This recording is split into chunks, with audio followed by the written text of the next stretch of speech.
Welcome to Alternative Info AI. Travel to the mid-1990s when the World Wide Web sparked a global awakening. Today we'll see how web pages, dial-up modems, and early browsers connected continents, triggering a seismic shift in communication, commerce, and cultural exchange. Don't be shy.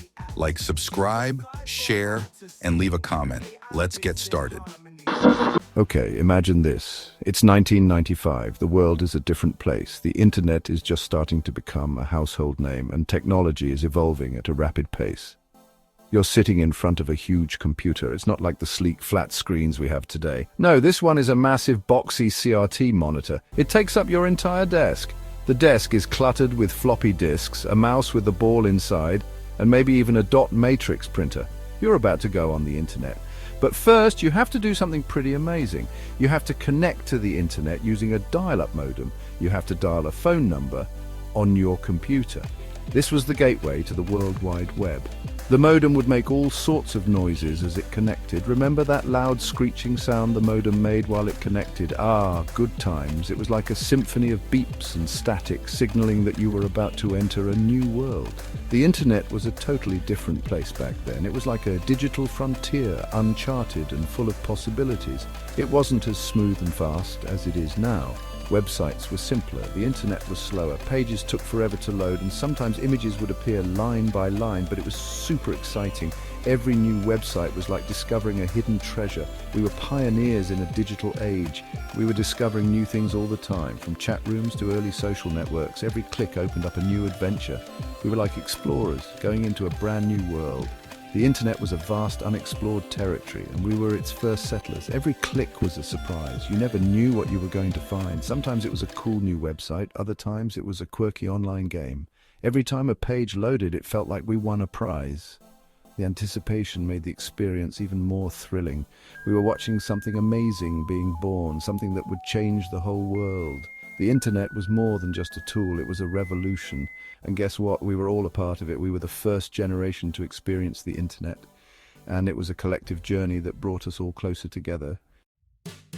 Let's go back even further. Before the days of high-speed internet and Wi-Fi, there was a time when connecting to the internet was a noisy, slow process. Before that crazy dial-up modem sound, which many of us remember with a mix of nostalgia and frustration, someone had to invent the internet. It wasn't just a single moment of creation, but a series of innovations and ideas that came together. This guy, Tim Berners-Lee, a scientist from Britain, had a great idea. He envisioned a system where information could be shared easily and freely. In 1989, he created the World Wide Web. This was a groundbreaking development that changed the way we access and share information. What's the difference between the internet and the World Wide Web? It's a common question, and it's important to understand. Think of it like this: the internet is like all the roads in the world. It's the infrastructure, the network of networks that connects computers globally. The World Wide Web is like the cars driving on those roads. It's the system of interlinked hypertext documents accessed via the internet. Berners-Lee gave us the tools to make web pages, HTML. HTML, or hypertext markup language, is the standard language for creating web pages, and the system to find them, HTTP. HTTP, or Hypertext Transfer Protocol, is the foundation of any data exchange on the web. He even made the first web browser, which allowed users to view and navigate between web pages and web server so everyone could see and share stuff online. The web server is a computer system that hosts websites and delivers web pages to users. He didn't do it to make money. Berners-Lee's vision was one of a free and open web accessible to everyone. He wanted people to share what they knew and connect with each other. This idea of a collaborative, interconnected world was revolutionary, and wow, did it work. The internet grew at an unprecedented rate, transforming every aspect of our lives, from how we communicate to how we work and play. Today, we can't imagine a world without the internet. It's hard to believe that it all started with one man's vision and a few lines of code. So, thank you, Tim Berners-Lee, for your incredible contribution to humanity. Your work has truly changed the world. In the mid-90s, everyone started using the internet. Companies like America Online or AOL became super popular. Remember those free trial CDs? They were everywhere. AOL made it easy to use the internet with its cool chat rooms and email. It helped millions of people get online. Then came Yahoo, a simple but really smart idea, a list of websites organized by what they were about. It was like the Google of its time, helping people find their way around the internet. These early websites look simple now, but they were new and exciting back then. They showed us what the internet could be, a place to connect, share, and explore. Dial-up internet. Just hearing those words probably makes you remember things. The waiting, the frustration, and that crazy sound. It was slow, it didn't always work, and it was so noisy. Imagine waiting for minutes just to see a picture and then the internet cuts out. Or trying to explain to your family why they couldn't use the phone because you were online. But even though it was slow, dial-up had something special. It made us patient, it made us appreciate information, and everyone had the same experience, so it brought people together. We were all in the same slow boat. Connecting in the digital age. Two of the best things about the early internet were email and chat rooms. These tools revolutionized the way we communicated, making it easier and faster to connect with others. For the first time, people could talk to each other instantly, no matter where they were.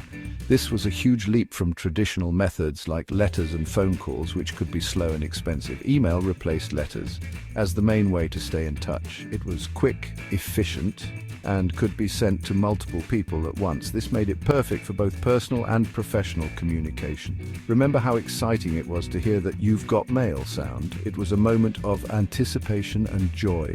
Knowing that someone had reached out to you, email became super important for work, school, and talking to family and friends. It allowed for the quick exchange of information, making it easier to coordinate projects, share updates, and stay connected.